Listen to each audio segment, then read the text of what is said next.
Hello, May. How are you doing today? I'm doing well, Ahmed. And you? I'm good, thank you. Today, we're learning vocabulary about tariffs and international trade. I'm looking at picture one. What do you see there? I see a customs official standing over shipping containers with dollar signs floating around him. Yes, and what's the word? The government imposed a what? On steel imports. Hmm, that would be a tariff. The government imposed a tariff on steel imports.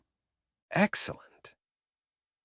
Now, for picture two, I can see farmland with a wall around it. What does this represent? Well, the country practices protectionism to support farmers.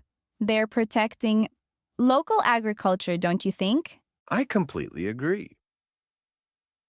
For picture three, there's a global map with transportation routes connecting different countries. Yes. The nations agreed to promote free trade. Free trade agreements help countries exchange goods without barriers, don't they? That's exactly right. For picture four, I see a scale with American and Chinese flags, and the American side is lower with more containers. Okay. This shows that the US has a large trade deficit with China. They import more than they export. Perfect analysis, May. Moving to picture five, there's a chart showing Japanese auto exports and imports. All right. I can see that Japan enjoys a trade surplus in auto exports. They export $150 billion, but only import $30 billion. Well done. In picture six, there's a handshake with scissors and money underneath. What vocabulary term matches this image? I believe both countries agreed to reciprocal tax reductions. Maybe they're cutting tariffs and offering the same benefits to each other. That's correct.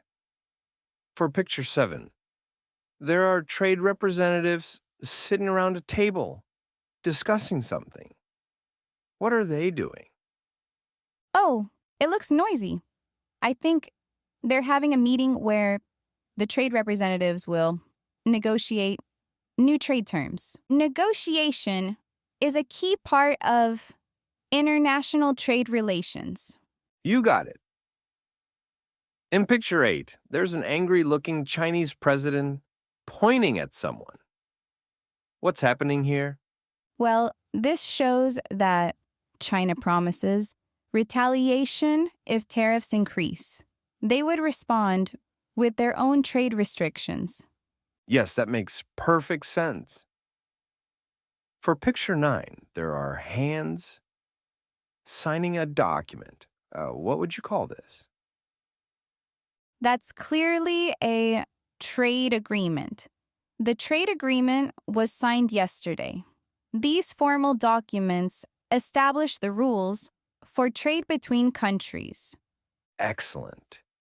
In picture 10, I see a supply chain surrounded by fire and smoke. What does this represent? Hmm. This dramatic image shows that tariffs caused disruption in supply chains.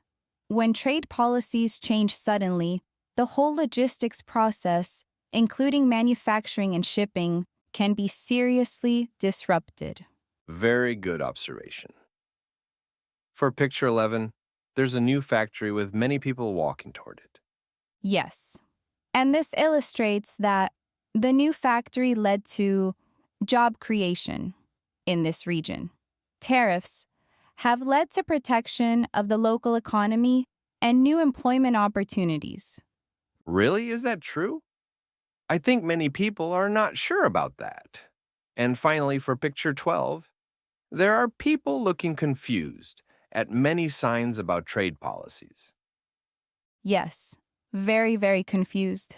This shows that tariffs and trade wars have created uncertainty for businesses. It can be difficult to plan ahead when trade rules keep changing. Excellent answer. Well done, May. I think we've covered some essential vocabulary terms for tariffs and international trade. Thank you, Amen. This was very helpful.